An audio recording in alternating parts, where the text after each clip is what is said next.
હું ડૉક્ટર અર્પિત બી રાઠોડ છું. હું છેલ્લા 5 વર્ષથી અમિત હોસ્પિટલ ખાતે એઝ એ એમડી ફિઝિશિયન તરીકે ફરજ બજાવી રહ્યો છું. આજે આપણે વાત કરીશું ડે ટુ ડેમાં આવી રહ્યા અત્યારે વાયરલ કેસોના બાબતે. હાલના છેલ્લા 1 કે 2 મહિનાની અંદર ઘણા બધા વાયરલ કેસીસ જોવા મળી રહ્યા છે. વાયરલ ફીવર એટલે શું? વાયરલ ફીવર એટલે એના નિશાની શું છે?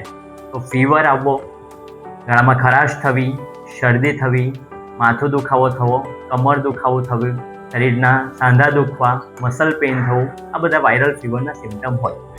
Viral fever generally self limiting હોય છે કે જેની અંદર આપણે જેટલું સારું હાઇડ્રેશન્સને એવું રાખીશું, જેટલું વધારે લિક્વિડ ઇન્ટેકને બધું રાખીશું તો એમની રિકવરી ફાસ્ટર આવી શકે છે. અને વાયરલ ફીવરની અંદર ઘણી વખત ખાંસીને બધું પણ ધીરે ધીરે જેમ જેમ ગળામાં ખરાશ ને બધું ઓછું થાય તેમ જોવા મળી શકે છે.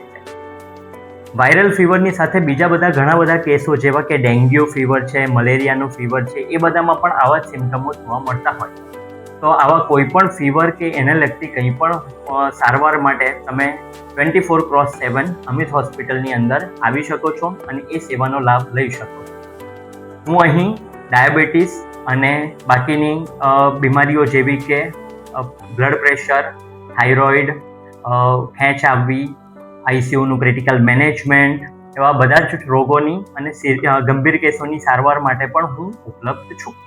તમે કોઈ પણ ટાઈમે 24/7 અમિત હોસ્પિટલની અંદર આવીને ઇમરજન્સી વિભાગમાં આવીને સંપર્ક કરી શકો. ધન્યવાદ. અમિત હોસ્પિટલ. અહીંથી શરૂ થાય છે તમારી સંપૂર્ણ સાજા થવાનું સફર.